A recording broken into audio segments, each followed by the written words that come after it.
기도 그러는데 영어로 또 한번 인사하겠습니다. God bless you.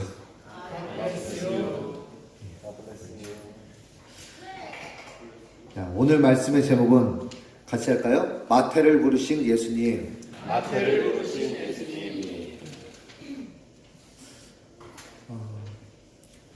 동계올림픽이 있었습니다. 어디에서 있었죠? 평창. 예, 창평인지 평창인지 이게 잘 구분이 안 되셨네요. 예, 평창에서 있었습니다. 예, 많은 경기들이 감동을 줬는데 특히 이 종목이 우리들 이게 머릿속에 마음속에 아주 오래 남아 있습니다. 또 우리 교회 집사님 또 성함하고도 이렇게 또 같기도 했었고, 예. 평상시에 뭐 우리가 하지 않는 뭐 운동이었습니다. 그 경기를 보고 교회 예배당에서 이렇게 한번 밀어놓고 한번 해봤으면 하는 그런 생각도 없잖아 있었습니다. 그 종목이 무엇이었을까요? 예, 컬링이었습니다. 근데 우리가 기억할 때 올림픽에 나간 선수들 또 우리에게 감동을 줬던 그 컬링 국가대표 선수들이 메달을 땄습니다. 어떤 메달을 땄기 때문에 감동이 있었습니까? 금메달. 예. 무슨 메달을 땄습니까? 금메달. 너무 오래되셔서. 예, 우리 국가대표팀이 금메달을 못 땄죠. 무슨 메달을 땄냐면 은메달을 땄습니다. 자, 왜 이 이야기를 드리냐면 여기 있는 여러분 한 사람 한 사람이 또 저를 포함해서 어떤 국가를 대표하는 어떤 스포츠 종목의 선수가 되었습니다. 국가대표 선수로 발탁이 됐습니다. 그렇다면 내가 그 국제대회에 나가서 적어도 몇 등 안에는 들어야겠다라는 생각을 하게 될 것입니다. 최소한 이거 안에는 내가 들어야지. 몇 등 안에 들어야 될까요? 3등이요. 왜 3등입니까? 금메달, 은메달, 동메달. 그 중에 또 마음 착하신 분들은 참가하는데 의의가 있다 이렇게 또 생각하시는 분들이 있겠지만 대부분의 올림픽에 참석하는 선수들이라면 이번 경기 때 국위 선양뿐만 아니라 내가 그동안에 준비했었던 모든 것을 발휘해서 금메달을 따면 좋고 좀 아쉽게 못해서 은메달을 따도 좋고 안 된다면 적어도 내가 동메달을 따가지고 귀국해야겠다 이런 생각을 갖지 않겠습니까? 그런데 열심히 했는데 3등 못 되고 3등하고 가까운 4등 됐습니다. 기억합니까? 3등하고 그리 멀지 않은 5등 어떻습니까? 뭐 어떤 선수인지도 모르죠. 예. 어떻게 보면 1, 2, 3등만 기억하는 거예요. 세상은 1, 2, 3등만 기억을 하는 것 같습니다. 대체로 그렇다는 거죠. 예외적인 경우를 제외하고는 대체로 1등을 기억하고 2등, 3등을 기억을 한다는 거예요. 우리는 무엇인가를 서열을 이렇게 등수를 매기는 것을 굉장히 중요하게 생각하고 또 그런 것에 굉장히 익숙해져 있습니다. 오늘 말씀에 등장한 마태라고 하는 사람은 예수님의 12명의 제자 중에 한 명이었습니다. 그런데 성경을 이렇게 쭉 읽다 보면 예수님의 제자들도 서로 누가 제일 우리 제자들 중에서 넘버 원일까? 그 다음 넘버 투는 누굴까? 넘버 쓰리는 누굴까? 이런 생각을 했을까요? 안 했을까요? 생각을 굉장히 많이 했습니다. 그러면 성경을 쭉 읽다 보면 등수를 우리 인간적인 생각으로 우리 입장에서 1, 2, 3등을 제자들을 랭킹을 매긴다면 1등은 누가 될 것 같습니까? 베드로. 2등은 누구겠습니까? 요한, 3등은 야고보. 이렇게 느낄 수밖에 없는 이유가 있습니다. 예수님은 제자를 12명 중에 특별히 어디를 꼭 가실 때마다 3명을 꼭 데리고 다녔습니다. 그러면 이번에는 베드로, 요한, 야고보 이렇게 데리고 갔으면 그 다음에 누구 데려가야 맞겠습니까? 뭐 마태, 안드레, 뭐 바돌로메 이렇게 돌아가면서 순번제로 돌려야 될 거 아닙니까? 이렇게 이게 팀으로 묶어가지고 그래야 공평하지. 그런데 성경을 쭉 읽다 보면 가시는 곳곳마다 누구를 데리고 다니느냐?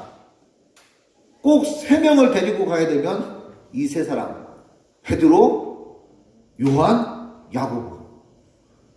그러면 예수님의 제자들은 또 그 외에 예수님 주변에 있던 사람들은 넘버 1, 넘버 2, 넘버 3를 누구라고 생각했겠습니까? 당연히 베드로, 요한, 야고보. 거기다가 또 요한, 야고보는 또 예수님하고 또 친척 관계입니다. 예수님은 또 친인척 관계에 또 이게 또 정을 못 띄시나? 이런 생각도 사람들이 충분히 할 수 있는 여지가 있었습니다. 자, 그러면 질문 드리겠습니다. 오늘 말씀의 12제자 중에 마태는 몇 등이었을까요?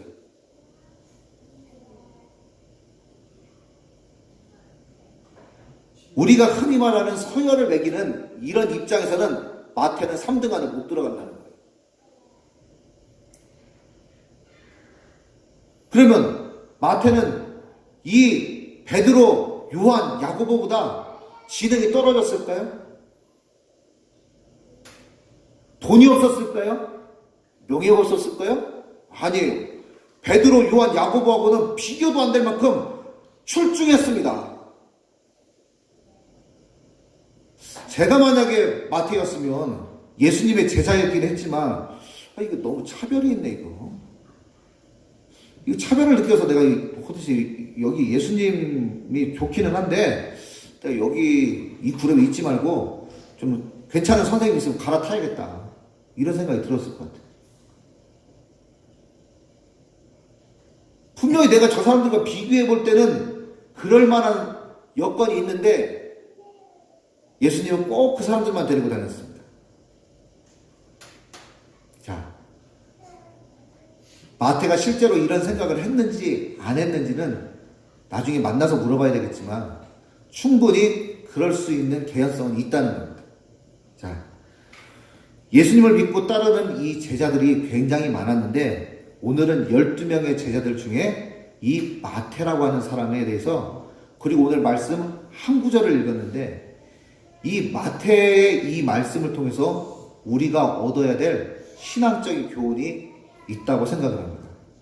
그렇다면 오늘 이 마태를 통해서 우리에게 주시는 신앙적인 교훈이 무엇일까 함께 나눠보도록 하겠습니다. 첫 번째, 예수님은 우리에게 새 이름을 주시고 그 새 이름을 통해서 장차 이루실 꿈과 비전을 심어주십니다. 다시 한번 말씀드립니다. 예수님은 우리에게 새 이름을 주시고 그 새 이름에 담긴 장차 되어질 꿈과 비전을 심어주십니다. 예수님의 제자 중 이름이 예수님을 만나서 바뀐 사람이 있습니다. 무엇이 바뀌었다고요? 이름이 바뀌었습니다. 누구겠습니까? 예수님을 만나서 그의 이름이 원래 이런 이름이었는데 이름이 바뀌게 되었습니다. 예수님께서 너는 장차 이렇게 될 것이다 라고 이름을 바꿔주셨습니다. 누구일까요? 베드로입니다. 그래요. 요한복음 1장 42절에 데리고 예수께로 오니 예수께서 보시고 이르시되 내가 요한의 아들 시몬이니 장차 게바라 하리라 하시니라. 게바는 번역하면 베드로라. 그러니까 베드로의 이름은 원래 시몬이었습니다. 시몬이었는데 뭘로 바꿔주셨냐면 베드로. 이 베드로라는 뜻은 여러분이 잘 알다시피 반석이라는 뜻입니다. 반석. 비바람이 쳐도 흔들리지 않고 아주 단단한 반석입니다. 예수님은 장차 하나님 나라와 교회에 반석같이 귀하게 쓰임 받을 것을 그의 이름 시몬에서 베드로로 바꿔주셨습니다. 그런데 이름이 바뀐 제자가 한 명 더 있다는 것입니다. 누구겠습니까?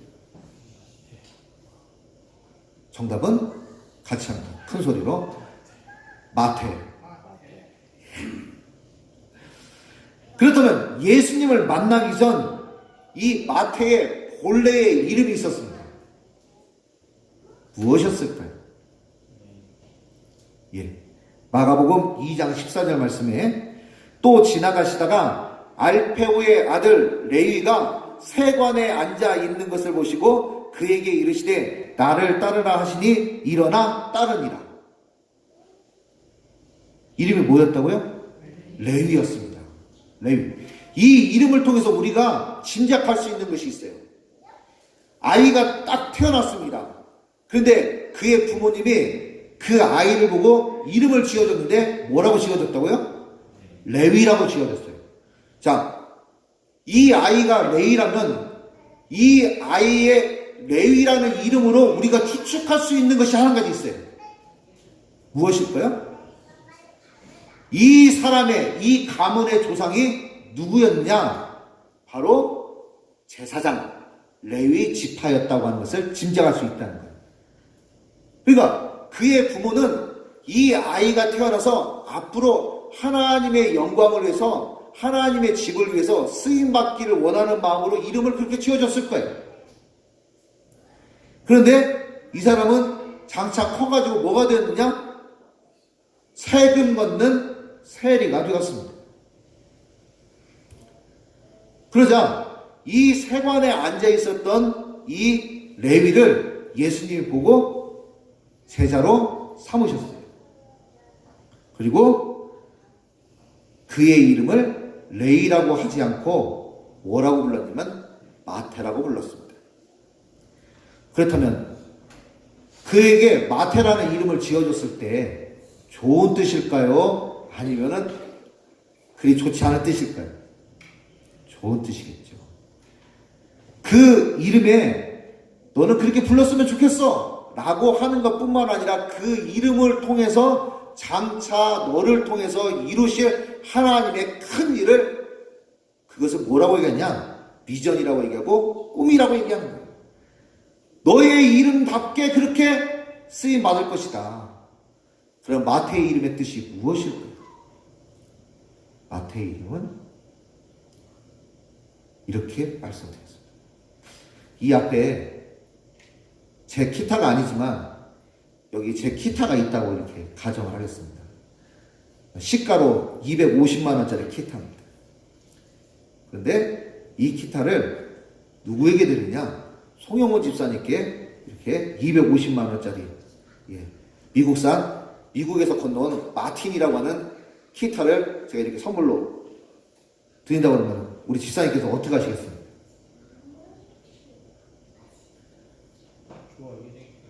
좋아하고 받으시겠죠. 왜요? 선물이니까. 그렇죠? 마태의 이름의 뜻은 무엇일까요? 같이 합니다. 하나님의 선물. 마태의 이름의 뜻은 하나님의 선물이라는 뜻입니다. 그 말은 뭐냐면 하나님께서 예수님의 제자가 된 마태를 통해서, 마태의 삶을 통해, 또 마태가 가지고 있는 것을 통해 그것이 흘러서 무엇이 되느냐? 하나님의 선물이 된다는 것입니다. 우리가 성경을 쭉 읽다 보면 오늘 말씀을 제외하고는 마태의 이름이 언급되거나 마태와 관련된 사건을 볼 수가 없습니다. 마태는 오늘 말씀 외에는 그다지 나오는 법이 없어요. 그냥 끝이에요. 그런데 성경에 기록되지 않았지만 마태는 성경에 기록된 어떤 사건보다 더 큰 하나님의 선물을 받게 되었습니다. 무엇이었을까요? 성경의 어떤 한 부분이 아니라 성경 마태복음을 기록한 사람이 되었습니다. 마태복음은 모든 성경 중 또 복음서 중에 마태, 마가, 누가, 요한복음 중에 지금까지 크리스찬들이 가장 아끼고 사랑했었던 성경책 복음서 중에 한 권을 뽑는다면 그건 단연코 마태복음입니다. 타종교를 믿고 있었던 사람이 있었습니다. 인도에 계시는 분이었습니다. 혹시 들어보셨습니까? 마하티마 간디라입니다. 마하티마 간디가 그의 제자가 한 2천여 명 정도가 있었는데 그 제자들한테 항시 이것을 읽으라고 얘기하고 생각하라고 얘기를 했습니다. 그는 힌두교 신자였는데도 불구하고 무엇이었냐면 마태복음의 산상순이었습니다. 그만큼 이거는 예수님을 믿는 사람들뿐만 아니라 타종교를 믿고 있는 사람들에게도 감동을 주는 그런 성경책이 바로 마태복음이었습니다. 이 마태복음을 기록하면서 마태의 이 지금 세관에 있을 때는 마태가 자신이 마태복음을 기록할 것에 대해서 상상도 못했지만 예수님은 그의 이름을 통해서 장차 그가 하나님의 선물이 되는 귀한 사명을 감당할 것을 바라보시고 장차 되어질 일들을 알려주시기 위해서 그의 이름을 새롭게 하셨습니다. 그렇다면 이것이 우리랑 무슨 상관이 있느냐? 우리 역시도 하나님의 선물인 마태요, 우리가 바로 베드로인 것입니다. 우리에게도 새 이름을 주십니다. 요한계시록 2장 17절 말씀에 귀 있는 자는 성령이 교회들에게 하시는 말씀을 들을지어다. 이기는 그에게는 내가 감추었던 만나를 주고 또 흰 돌을 줄 터인데 그 돌 위에 새 이름을 기록한 것이 있나니 받는 자밖에는 그 이름을 알 사람이 없느니라. 우리에게도 우리가 구체적으로 우리에게 주신 새 이름이 무엇인지는 다 알지 못하지만 우리 모든 구원받은 하나님의 백성들, 주님을 믿는 신자들에게는 새 이름을 주신다고 약속하셨습니다. 두 번째, 예수님은 우리에게 은사를 주시는데 그 은사를 귀하게 사용하신다는 것을 교훈합니다. 9절 말씀 다시 한번 보겠습니다. 예수께서 그곳을 떠나 지나가시다가 마태라는 사람이 세관에 앉아 있는 것을 보시고 이르시되 나를 따르라 하시니 일어나 따르니라. 마태의 직업은 세금을 걷는 일이었습니다. 요즘으로 말하면 세무 공무원입니다. 여러분이 묻습니다. 세무 공무원이 되기가 쉽습니까? 어렵습니까? 어렵습니다. 안 해봐서 잘 모르시겠습니까? 요즘으로 말하면 이 세무 공무원 결코 쉽지 않습니다. 예수님 당시에도 이 세무 공무원은 되기가 쉽지가 않았습니다. 어쩌면 지금 오늘날의 세무 공무원이 되는 것보다 그 당시에 세리가 되는 것은 더 어려웠을 것 같습니다. 이 세리가 되기 위해서는 적어도 몇 가지를 잘해야 됩니다. 첫 번째는 셈을 잘해야 됩니다. 하다 보니까 틀리면 안 되잖아요. 셈이 정확해야 됩니다. 또 두 번째, 뭘 잘해야 될까요? 지난주에 이명식 시사님과 우리 윤호숙 시사님께서 굉장히 머리를 맞대고 아주 그냥 힘을 쓰셨는데, 뭘 잘해야 되냐면 장부를 잘 적어야 됩니다. 장부. 그리고 세 번째, 예수님 당시에 이 세리는 무엇을 잘해야 되냐면 이것을 잘해야 됐습니다. 뭘 잘해야 되냐면 지금은 우리는 우리나라의 사람들로 주로 이루어졌지만 이 당시에는 이스라엘 사람들이 보편적으로 쓰는 언어가 아람어였고, 그러니까 일반적으로 쓰는 말이, 그 중에서도 특별히 나는 이스라엘 사람이다 라고 하는 자긍심이 있는 사람들은 아람어를 쓰지 않고 히브리어를 썼습니다. 그러면 히브리어를 쓰는 사람에게 세금을 거두려면 무슨 언어를 써야 될까요? 히브리어를 써야겠죠. 자, 그 당시는 또 로마가 제국을 지배하고 있었습니다. 헬라어, 그리스어가 만연해 있었습니다. 그런 사람들한테는 헬라어를 쓸 줄 알아야 됐습니다. 또 로마가 지배하고 있었고 고위층 사람들이 주로 사용하고 있었던 라틴어라고 하는 언어가 있었습니다. 최소한 3개에서 4개의 언어를 구사할 수 있어야만 세금 걷는 일에 용이했습니다. 이렇게 준비해서 그가 세리가 되었습니다. 자, 공부를 많이 했을까요? 적게 했을까요? 많이 했죠. 예, 많이 했습니다. 저는 지금 모든 사람들이, 또 여기 있는 모든 우리 학생들이 다 공부를 잘해야 된다는 얘기를 하는 것이 아닙니다. 그 말을 할 수 있는 자격이 없는 이유는 제가 공부를 잘해본 적이 없었기 때문이에요. 공부를 잘해야 된다고 하는 그런 의미가 아니라, 이 마태 같은 경우는 공부하고 공부하는데 특별히 은사가 있었다는 거예요. 재능이 있었다는 거예요. 그리고 그 재능을 열심히 연마하고 준비했었다는 겁니다. 그런데 그가 이런 것을 가지고 세리가 되어서 자기 직업에 종사하고 있었고, 또 그에게 믿음의 씨앗이 자라고 믿음의 점화가 일어나서 예수 그리스도 저 복음 사역에 내가 뛰어들어야겠다 라고 하는 제자가 되면서 그는 모든 것을 내려놓고 예수님의 제자가 되는 그 길을 걸었습니다. 그러자 그는 다른 제자들이 가지고 있지 않는 풍성한 지식, 특별히 아주 역사에 대한 탁월한 통찰력이 있었습니다. 구약 성경에 있는 역사가 오늘날 예수님과 관련해서 어떻게 이루어졌고 성취되었는가를 마태는 그것을 정확하게 꿰뚫어서 그것을 구약 성경의 말씀을 인용해서 이것이 오늘날 이렇게 이루어졌다라고 기록한 것이 마태복음의 곳곳마다 숨어져 있습니다. 그는 탁월한 역사가 있어요. 누가만큼이나 뛰어난 역사적인 통찰력이 있었던 사람입니다. 과거의 사건을 오늘의 어떤 의미로 우리에게 와 있는지 그것을 해석해내는 탁월한 해석의 능력이 있었습니다.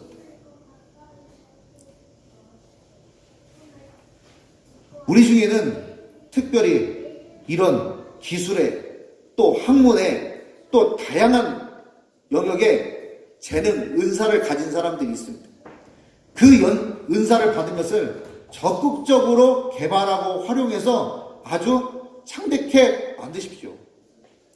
그리고 그것이 때가 되면 하나님께서 여러분들의 그런 귀한 은사를 멋지게 사용하실 건데, 그 은사를 어떻게 사용하시느냐? 세상을 향해서 하나님의 선물 되게 하신다는 것입니다.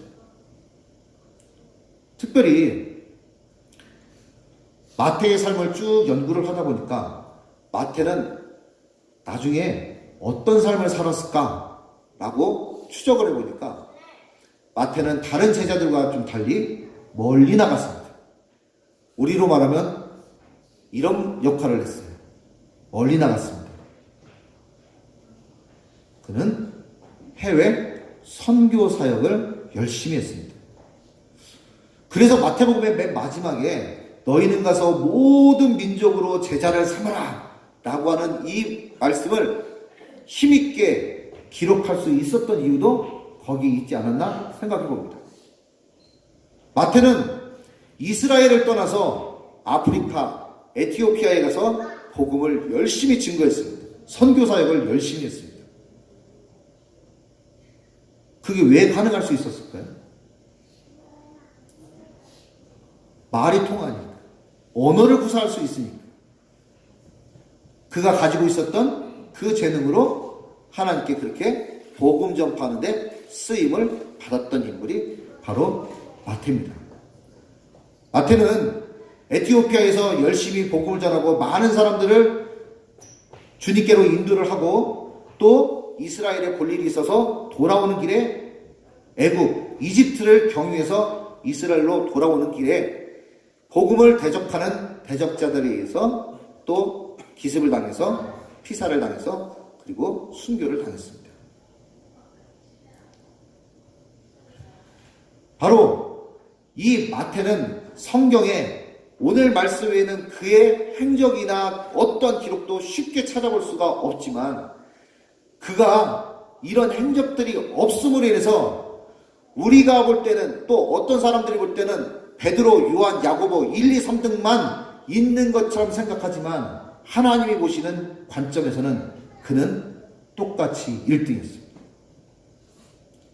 그는 똑같이 하나님 나라의 넘버원이었습니다. 그는 하나님 보실 때 최고였습니다.